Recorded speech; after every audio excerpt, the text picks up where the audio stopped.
think you've got what it takes? Today on Outside the Box Reviews, we are taking a look at the NECA, A Nightmare on Elm Street Wave 2, Freddy Krueger from A Nightmare on Elm Street 4, The Dream Master. And once again with Freddy, we have gotten a very unique look. With the first wave of Nightmare figures, we got pretty much straight up Freddy's. There were no real gimmicks to them, they were just Freddy Krueger in his look for the movie. And I guess as the movies progressed, obviously it wouldn't be as fun or make as much sense to just have a normal Freddy. So NECA kind of went balls out with this one and gave us Freddy's death scene from the Dream Master. Him being torn apart from the inside by the children's souls that he's sucked in. The same children's souls we saw on his chest on the Part 3 Freddy sculpt. When I saw NECA was going this direction, I was definitely intrigued. It's definitely a different way to go with an action figure. And as a visual piece, I like the idea. But the question was, how would it pan out as an actual action figure? Well, that's what we're here to find out. Because Freddy is so large this time and so bulky, we get no extra accessories, nothing detachable. He doesn't even have a hat this time. Not that he could wear it. But what we do get is a lot of sculpted detail. Up here we have yet another amazing head sculpt by NECA. A great job on Freddy's head, just twisted in agony. Once again, the nasty teeth. Inside of his mouth is all well detailed, well painted. I like the dirty black tongue in there. The eyes on this one are looking slightly off to the side. That was a gripe with me with the Part 3, but here it works because this Freddy's really stuck in the one pose anyway. The paint is overall well done. I like the color scheme they went with, and just in general a solid head sculpt. But the weird part about this one is here on the back. You can see a big thick seam running through his head. And then this little stocking cap of an arm. We have the little hand that comes up out of his head and grabs onto the wall and pins him back. It's cool looking in concept, but in execution it's a little weird. They added the red and green stripes on it. Some of the other arms have that as well, but those make sense because they're coming out of the sweater. This one is on his head and doesn't seem to make as much sense. I don't think it was like that in the movie. Coming down, we have this little upper torso coming out of his shoulder. Really cool looking rip effect. Pretty well detailed for being a person underneath Freddy's skin. His arm coming up there. I also think he looks like he's going to go punch Freddy in the face. On the back, we can see this little separate piece. From the back, the illusion kind of falls apart, just like it does with the head. There's a lot of seams on the back to hide some of these things. But we do have an extra arm coming out here. Freddy's arms are the normal thing, the sculpted red and green sweater. We do get a slightly different glove this time. Definitely looks more like the Part 4 glove. We have some scratch marks in the back. The color scheme's a little different. My blades are really bent up on this one out of the package. They need to be fixed. A little hot water will do that just fine, I think.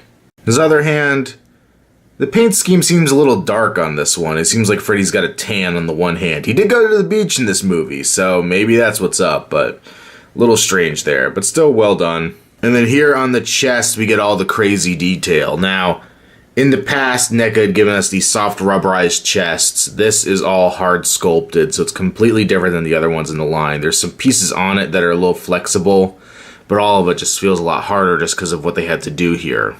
It's a full different torso than we've gotten with the other figures, obviously because it needs to add articulation and size. But in here you can see a few different faces and stuff. You have a face up here kind of moaning, ripping through the body. This big lump in here. The texture's great. There's a nice gloss on it that makes it look realistic, or as realistic as this did look in the actual movie. The tears around it are pretty good, and the sweater. Overall, not a bad effect. Now, I don't know the extent to what NECA can actually get away with. I feel like they've gotten away with plenty before in the past, but they kind of just did these amorphous blobs coming out of the chest. And one of the coolest parts of the movie is to see the close-up where they actually had a giant Freddy torso on the set and they had actors inside pressing up against it. So I would kind of love to see, some Linnea Quigley breasts coming out of the side of his body or something like that. That would have been really cool. Just a cool little touch for horror fans in general, since she is one of the scream queens of the horror world. A little more distinct people coming out of here would have been neat.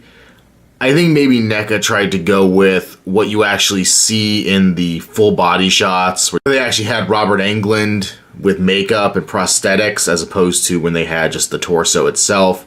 But it would have been a cool opportunity to combine the two elements. And of course we have a bunch of arms coming out. We have 3 arms coming out of his side here, all individually sculpted with the sweater bits, as I mentioned before, coming off of them.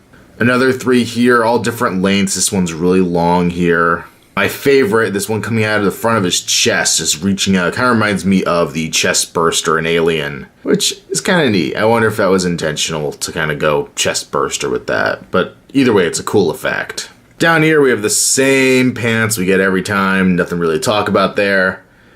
And then his brown work boots. Same work boots as always. They do a different paint job on them each time, kind of change the way they're weathered and they look, but just fine. For articulation, this Freddy has more than normal, but is it a good thing? I'm not really sure. It is a ball-jointed neck. You get a good range of motion out of that. It's not really hindered by much on here. Shoulders, go in and out, swivel, but once again blocked by a lot of these arms. Bend and rotate at the elbow. Ball joint at the wrist, you could swivel and bend.